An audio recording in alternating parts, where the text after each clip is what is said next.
poco retomar lo que ya habíamos trabajado en módulo 1, lo mismo trabajamos en módulo 1 acerca de los olones de la sexualidad, pero yo creo que en este momento tenemos clara varias cosas. Uno, que la sexualidad es un componente de la persona y que la persona va a matizar la expresión de su sexualidad y que la sexualidad va a matizar también a la persona. Son mutuamente influyentes y el comportamiento de la persona también tiene que ver con respecto a sus cogniciones, sus afectos y sus expresiones comportamentales de esta parte de la sexualidad.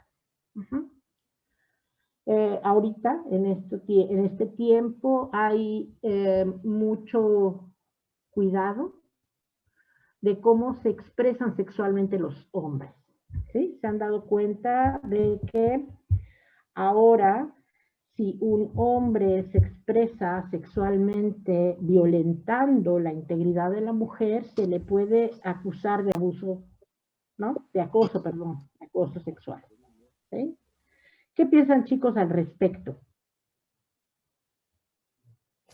Yo pienso que está bien, porque la verdad hay muchas, me ha tocado ver chavos que sí son muy mandados al momento de hablar con, o simplemente de expresarse, y no te dan su consentimiento, simplemente, por así decirlo, no te pelan, no hay necesidad de tener que estar ahí como mosca alrededor de la persona. Entonces, hay miradas lascivas, hay conductas provocantes, hay tocamientos, hay acercamientos que no son parte de la condición consensuada, ¿no? Entonces, ahora el comportamiento sexual ha estado dentro de un marco diferente. A lo mejor era muy común que te dijeran, ay, estás bien, mamacita, estás bien buena, o cosas por el estilo, más subidas de tono. Y no pasaba nada. Sin embargo, ahora cualquier expresión puede ser ya acusada, connotada y ya interviene condiciones como el Ministerio Público, ¿no? En las propias universidades ya, que no me oigan mis jefes, por favor, pero sí tenemos que tener ya un protocolo de acoso sexual. No solamente de los pares, en el caso de los compañeros, sino también en el caso de maestros. Ángel. Maestra, perdón, creo que tengo una amiga que está en sala de espera. ¿La puede aceptar, por favor? Claro, pues ya acepté a varios ahorita. A ver si está dentro de esos, de los Gracias, maestra. psicólogos que están en eso. ¿No? Aquí estoy al pendiente. Si vuelve a entrar otro, me avisan. Entonces, cuando hablamos del comportamiento sexual, no hablamos solamente del individuo, sino hablamos de cómo esta expresión comportamental de la sexualidad puede tener efecto en otros o en una comunidad y tener diferentes observaciones.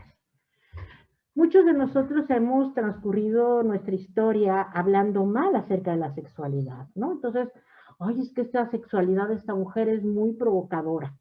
No, estamos hablando solamente de una parte de su expresión comportamental de la sexualidad erótica, pero no estamos hablando de toda su expresión de la sexualidad. Algunas personas dicen, es que tuve sexo hoy. Ah, caray, ¿y ayer no tenías?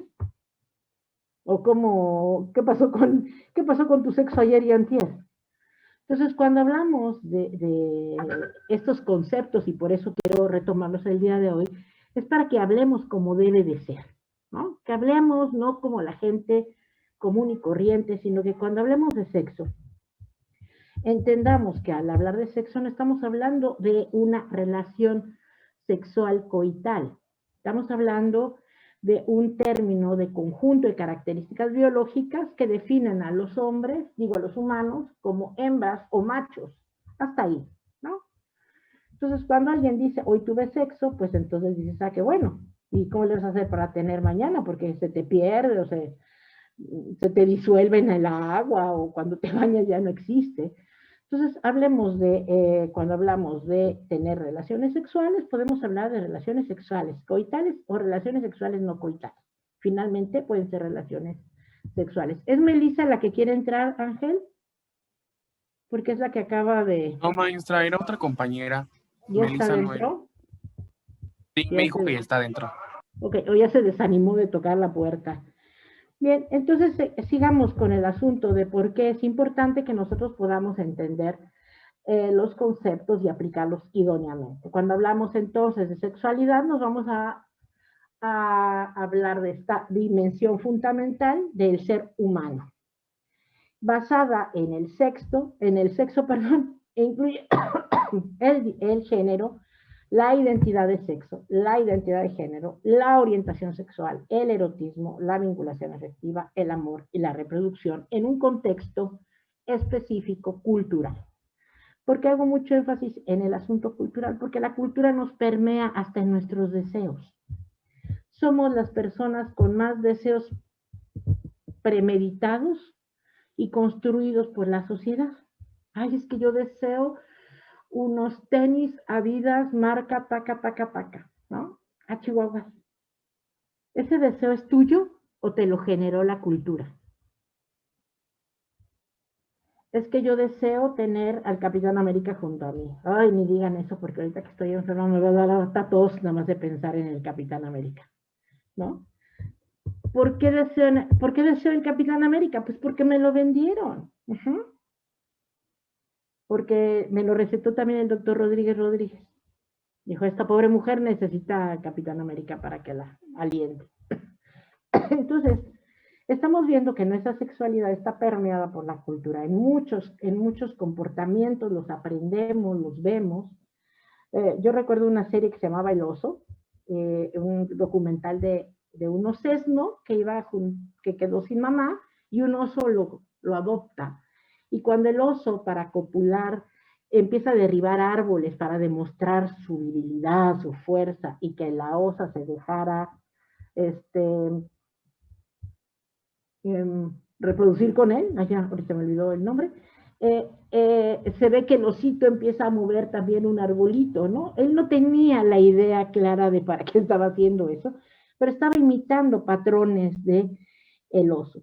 Y a partir de esta imitación de patrones, él empieza a construir también su idea acerca de lo que sigue, ¿no? O sea, mientras el oso copulaba, pues el osito se puso a jugar con el arbolito que iba y venía con él, o sea, se metía en el arbolito, pero él ya no tuvo otra condición, ¿no? Ya no tenía otro fin su conducta. Entonces, las conductas sexuales vamos a entenderlas como algo que se aprende. Bien, entonces la sexualidad tiene componentes biológicos, componentes psicológicos, componentes socioeconómicos, culturales, éticos y religiosos. Amén de espirituales también. Entendemos entonces, la sexualidad se expresa en lo que sentimos, en lo que somos, en lo que pensamos y en lo que hacemos. Bien, entonces este componente va más allá de lo que nosotros usualmente estábamos expresando. Bien, ¿alguien me puede decir qué se entiende por género? ¿Lo tienen ahí el documento o lo expreso yo? Díganme. Yo quisiera opinar, maestra. A ver, dígame, don Ángel. Ay, don Ángel, te puse hasta don. Pues para mí el género, por lo que he investigado y he leído, es como el constructo social que se tiene para definir a lo que es para definir qué es un hombre o una mujer, pero yo creo que más en base a estereotipos o como lo quisiera ver la sociedad. No sé si me doy a explicar. Bueno, la sociedad no quiere nada. Es algo que se ha construido socialmente y que es la suma de valores, actitudes, conductas, roles, prácticas o características que exactamente la cultura basa con respecto a la dicotomía sexual, ¿no? Como bien lo dice Ángel, es aquello que la sociedad espera. A veces cuando hablamos de la sociedad la corporalizamos, ¿no? Decimos la sociedad como si fuera un sujeto que llega y me dice tú tienes que ser así o tú tienes que ser asado. Pero ¿cómo es que la sociedad nos da estos patrones? La sexualidad inicia en nuestra casa inicia con lo que nosotros conocemos como sexo de asignación. Cuando nosotros pensamos, no es cierto que empiece en nuestra casa, sino que empieza cuando el doctor a la hora que nacemos nos dice, ah, es niño, es niña. Eso se le llama sexo de asignación, cuando la sociedad te asigna esta característica y lo que implica, ¿no? El es niño, es niña. Entonces, hay esta parte del sexo de asignación que tiene que ver con el entorno social y que está más ligado al género. ¿Quiénes somos? ¿Somos hombres? ¿Somos mujeres? ¿Somos hombres con chispitas de mujeres? ¿Somos mujeres con chispitas de hombres? ¿Somos muy, muy hombres? ¿Somos muy, muy mujeres? Eso depende de nuestra propia vivencia. No depende tanto de la vivencia de los demás, aunque los demás puedan tipificarnos en esta dicotomía de género. Cuando llega un paciente con nosotros, lo que viene expresando es su género. El género es parte de su yo. El yo es aquella parte de la persona que actúa, siente, piensa. Entonces, siguiendo con lo que Ángel nos comenta, si estamos identificando que el género tiene que ver con comportamientos, valores, pensamientos que nos hacen niños o niñas, bueno, hombres o mujeres, ¿sí? El género va a ser una manifestación histórica y que tiene que ver con estas sociedades contemporáneas y que refleja primeramente pues estas particularidades de ser hombre y mujer. Pero tiene implicaciones más allá de eso. Tiene implicaciones de poder. Tiene características de poder. Desde la etapa más temprana, cuando a los hombres se les identificaba con un báculo, a los hombres de poder con un báculo que era un palo largo. Se les ha puesto a los hombres de manera histórica como las personas de poder, porque eran las que tenían el falo, las que tenían el palo, el báculo del poder, que no tiene nada que ver con el pene, pero bueno, era como esta acepción, ¿no?, que se daba históricamente. Cuando hablamos entonces de género, hablamos de que históricamente nos han puesto en posiciones diferentes. Se ha hablado sobre equidad de género, no igualdad de género. Antes se hablaba de igualdad de género. Y yo particularmente soy significativamente diferente a mi pareja, lo cual agradezco profundamente estas diferencias. Pero que tengamos los mismos derechos nos habla de equidad. Entonces, cuando hablamos de género, hablamos de poder. Y hablamos de roles de poder en la sociedad. Lo vamos a ver cuando veamos el desarrollo de la sexualidad en los niños y vamos a ver cómo tradicionalmente la mujer era privada en cuanto a su expresión comportamental. Ella se expresaba adentro de casa y los hombres eran seres públicos. A través de este asunto del movimiento feminista, las mujeres se vuelven públicas también, hacen participación pública y hay un problema actual que se ha desatado a través de la equidad de género. Que las mujeres se vuelven públicas, pero los hombres no se han vuelto privados. ¿A qué me refiero privados? Al asunto de la crianza. Los niños cada vez están más desprotegidos porque las mujeres son más públicas, los hombres siguen siendo públicos y lo privado, lo doméstico, se ha dejado en manos de terceras o cuartas personas o ni siquiera en papel de ninguno de ellos, ¿no? Por ejemplo, guarderías o niñeras o crianza. Los hijos cada vez tienen menos madre, perdonando la expresión, porque las mujeres estamos ocupadas en otras tareas. Entonces, cuando hablamos de tareas domésticas, vamos a identificar que hay funciones de paternaje y funciones de maternaje implicadas en los géneros, pero que no necesariamente dependen del género. Estaban implicadas históricamente porque los hombres salían a cazar, eran los que traían la comida a la casa y las mujeres se dedicaban a la crianza del niño porque ellas tenían las mamas con las que amamantaban a los niños, no podíamos decirle, ahí te dejo la mama y yo me voy a cazar un rinoceronte, porque no había desechables en ese entonces, ¿no? No había cómo decirle, pues ahora te toca amamantarlo a ti y yo ya me voy. Cosa que ahorita, por los cambios sociales, ya podemos dejar la leche en recipientes y que la pareja o alguien más pueda alimentar al bebé, ¿no? Entonces sí vemos que hay una expresión histórica del género y que ahorita hay un cambio en la perspectiva de qué significa ser hombre y qué significa ser mujer. Chicos, ¿qué significa ser hombre?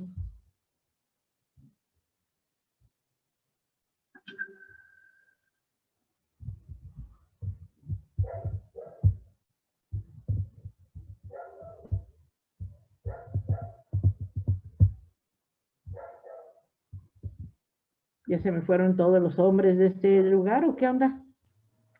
Doctora, yo creo que cada quien pues tiene una perspectiva diferente, ¿no? Por eso que se siente ser hombre. Yo no te pudiera decir que se siente ser hombre, aunque quisiera, Clarice, porque no lo soy. Y a veces somos muy buenas para decir, es que tenía que ser hombre, ¿no?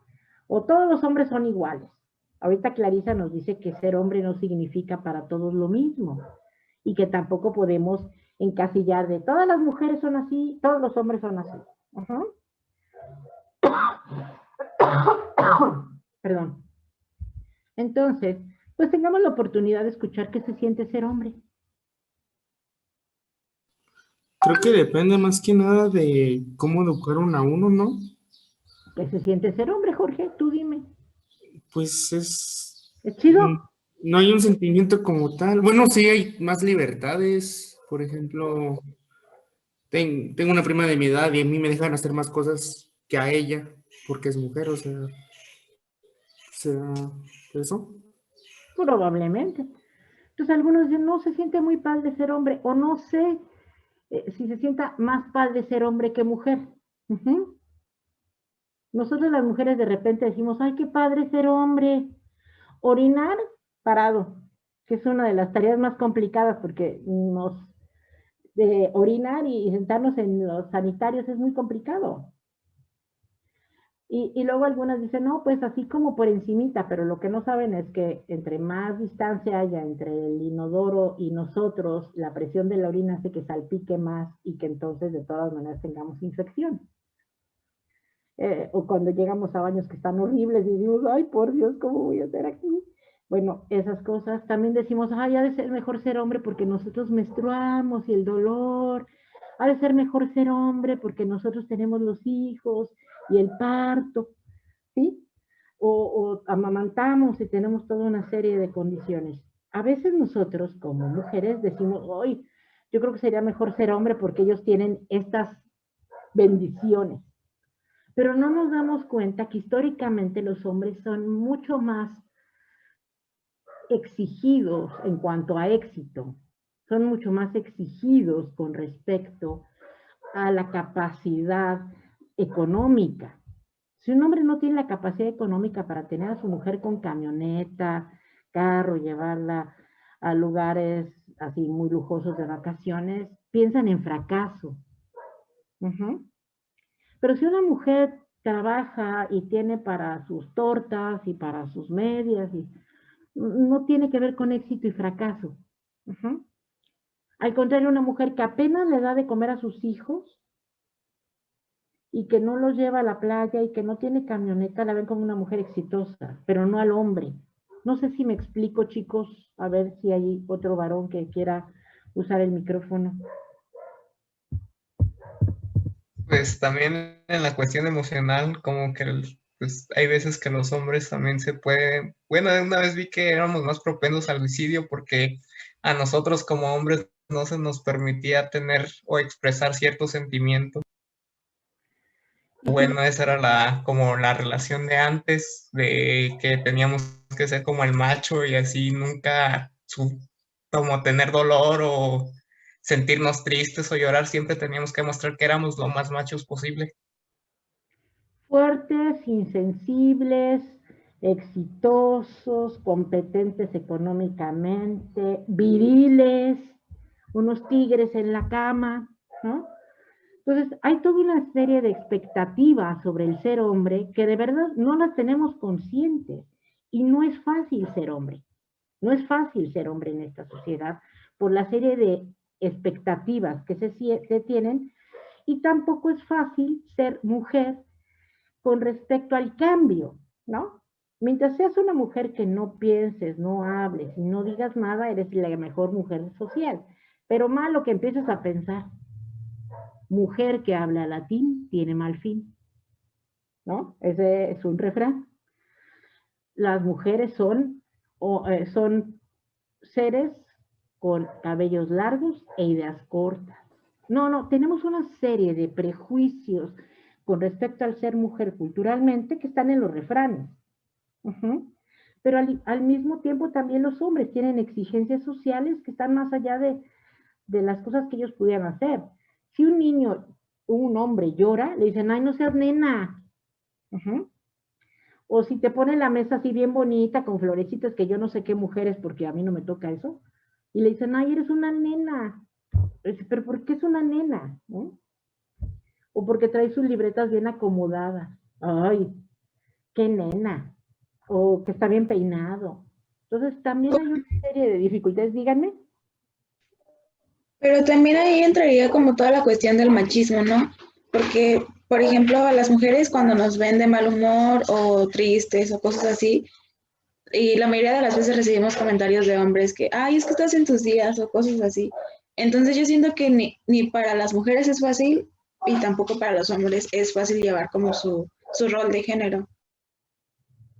Muy bien, Laura, gracias. Llegamos a donde queríamos llegar. No podemos juzgar el otro bando, ¿no? Desde nosotros, desde las mujeres, ni tampoco podemos juzgar desde este bando de los hombres a las mujeres. Yo creo que estamos en un momento de entendernos. Y la verdad es que, discúlpame, pero parte del problema del machismo somos las mujeres.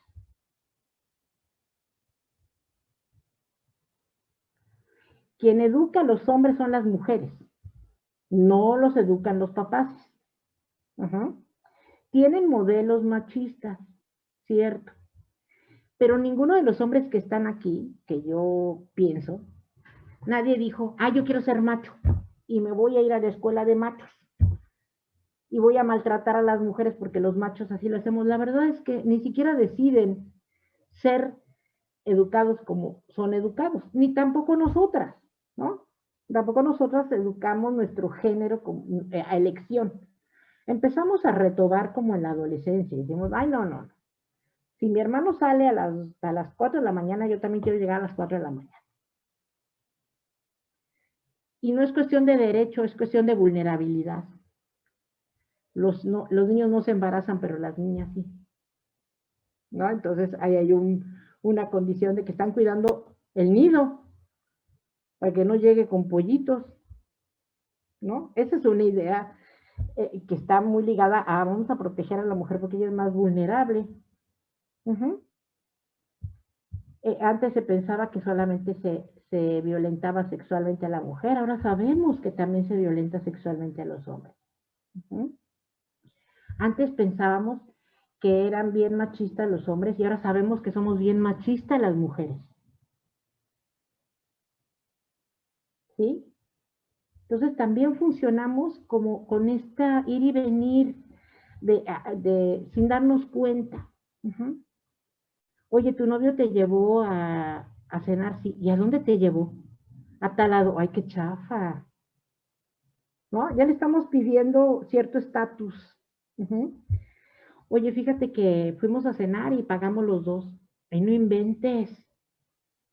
Qué poco caballeroso, ¿no? Entonces, también tenemos por ahí cosas que van marcando y tiñendo el género de lo que vemos nosotros en los hombres o de lo que los hombres ven en las mujeres. Y la verdad, chicas, es que nosotros también decimos, ay, estoy en mis días, y ya existe el síndrome menstrual en el DSM-5, en el trastornos mentales, ya existe esa categoría, ¿no? Entonces, vamos pensando por qué está ahí. Somos un ser biológico. Hombres ¿Cada cuándo cambia su cuerpo biológicamente? Ahora que saben de hormonas.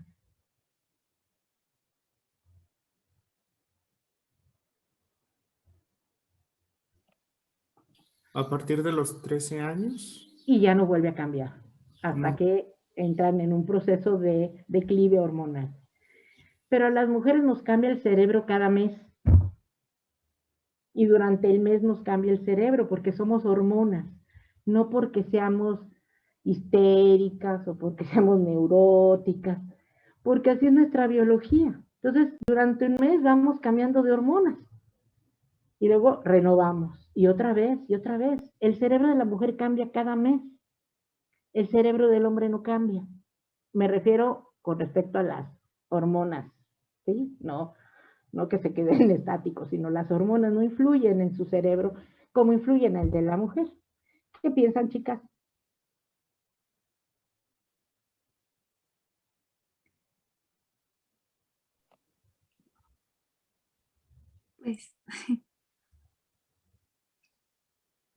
Pues Yo creo que pienso, tiene razón. Ay, opino que perdón. también tiene razón. Ay, perdón, Fanny, te interrumpí. A ver, Paloma. Pues yo opino que tiene razón, o sea, en sentido de que también nosotras somos como más a incitar el machismo, como por ejemplo lo que dice del ciclo menstrual. Hay gente que cuando estoy de humor me dice, andas en tus días, pero luego también hay veces que yo digo, ay, ando en mis días y apapáchenme y así. Entonces, pues también yo lo estoy incitando a que cuando estoy en mis días, pues tengo que ser vulnerable, tienen que cuidarme, tienen que todo al mismo tiempo, que por eso es que hay gente que me dice, ay, andas en tus días, ¿verdad?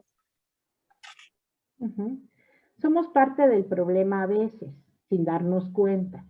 Pero es importante que identifiquemos que las personas que van a venir a nuestro consultorio son personas con un género y que el género permea, ¿no? Es como un filtro, un sedazo, permea todas las condiciones.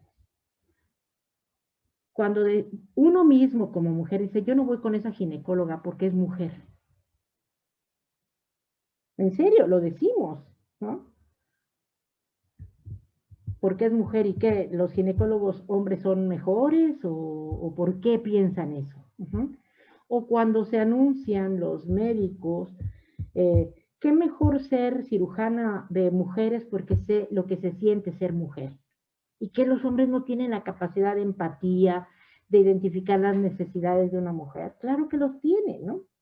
Entonces, hay un montón de mensajes que están ligados a esta dicotomía. Yo no le voy a llamar machismo, sino esta clara dicotomía de superioridad, ¿no? Es una dicotomía que nos hace ser superiores. Cuando un hombre es cobarde, nosotros mismos decimos, ¿cómo es posible que le tenga miedo a los ratones? Bueno, pues si le tiene miedo a los ratones, porque es una persona, y así construyó su miedo, ¿no? Entonces, bueno, espero que más o menos quede claro que es importante que nosotros reconozcamos que esa persona viene de un nivel cultural que se ha construido con género y esa mujer va a venir a mi consultorio con esa construcción de mujer. Y este hombre va a venir a mi consultorio con esa construcción de hombre, con miedos al dolor. ¿Qué decimos? Ay, los hombres no aguantan nada, una gripita y están llorando. Son prejuicios. El género nos está haciendo que identifiquemos prejuicios claros hacia esta persona, ¿no? O sea, también hay mujeres cobardes, también hay mujeres que son bien chillonas. Es más, no pensemos, somos individuos que tenemos respuestas diferentes al dolor, que tenemos miedos diferentes. No tiene que ver con que seamos niños o niñas. En fin, pero por ahí va esta situación. No sé si tienen alguna duda, comentario o reclamo. ¿No? Muy bien. Acuérdense, chicos, que si no somos parte del problema, somos parte de la solución. Si estamos hablando del machismo, es que somos parte del problema. Podemos ser parte de la solución. Bien. Entonces nos vamos a trabajar sobre identidad de género. Ya tenemos claro que el género es una construcción social, no es que parte de ciertas características y que da un poder diferente o desequilibrado. Y cuando hablamos de identidad de género, vamos a definir el grado en que la persona se identifica con la condición masculina o con la condición masculina, o en algunos casos una combinación. Esta referencia interna que tenemos cada vez se va a hacer más consistente con el tiempo y va a ser parte de nuestro concepto. Entonces mi autoconcepto como persona está enriquecido o está matizado con mi idea de mujer. La identidad de género está dada por la forma en que las personas se expresan sobre sí mismos, sobre su género, y le dan sentido a esa identidad en un marco de singularidad y pertinencia. O sea, yo soy pertinente y pertenezco al género masculino o al género femenino. Perdón, esa es mi identidad de género. ¿Alguna duda hasta aquí? ¿No? ¿Dónde andan los hombres de este grupo? De 71 sujetos no tengo más que 2. Jesús y Jorge y todos los demás. Ángel también ha votado aquí por 2. Me da risa ese voto.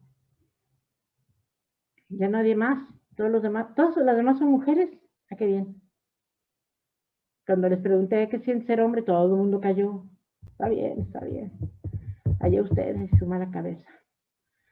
Bien, ahora hablemos de la orientación sexual y es hacia donde tira nuestra expresión comportamental de la sexualidad erótica. ¿Hacia dónde va nuestro erotismo sexual? ¿Hacia dónde está la intención de vincularme emocionalmente con el individuo? Esta relación de la orientación sexual tiene que ver con básicamente actividad sexual. La orientación sexual puede manifestarse en comportamientos, pensamientos, fantasías y deseos sexuales que están incitados hacia el objeto de nuestro deseo. La orientación sexual no tiene absolutamente nada que ver con la identidad de género. Ahora nos vamos a la identidad sexual. La identidad sexual incluye la manera en que yo me identifico como hombre o mujer o con esta combinación y la orientación sexual de la persona. En este marco de referencia interno que tenemos está ligado el concepto de sí mismo, que tiene base en el sexo, el género y la orientación. Es la combinación de estas condiciones del individuo. Si nosotros vemos en esta concepción la diferencia y la inclusión, vamos a pensar en sexo biológico, identidad sexual, género, identidad de género, y en esta combinación es nuestra expresión comportamental de la sexualidad adulta. ¿Alguna duda hasta aquí? Espero no sea COVID, gracias. Bueno, ya vimos lo del erotismo, ya vimos lo de la vinculación afectiva, y ahora nos vamos a ver la definición de relación sexual. Cuando hablamos de relaciones sexuales, hablamos de 2 tipos de relaciones sexuales. Las que son genitales y las que no son genitales. Las relaciones sexuales, cuando hablamos de relaciones sexuales, hablamos de la construcción del placer, que puede ser con otras prácticas, utilizando otra parte de nuestro cuerpo para llevar al placer sexual, o podemos utilizar la parte de los genitales. Eso amplía un poco el horizonte, sobre todo cuando veamos menopausia, ¿sí? Cuando veamos esta parte de la menopausia, que ustedes ya lleguen a ese rubro, van a identificar que el cambio en las hormonas de la mujer, ay, y eso que tengo en la ventana cerrada, perdón por el perrito de enfrente, cuando la mujer esté en esta parte de su desarrollo, van a encontrar cambios en la consistencia, elasticidad de la vagina y van a tener dificultades en la práctica del coito porque se resulta doloroso. Y entonces las personas que tienen en su entender que las relaciones sexuales son más que las coitales, ellos pueden tener todavía una sexualidad plena, saludable y madura. Chicos, ya nos vamos. ¿Nos reconectamos? Sí, Sí, doctora. Sí, maestra. sí.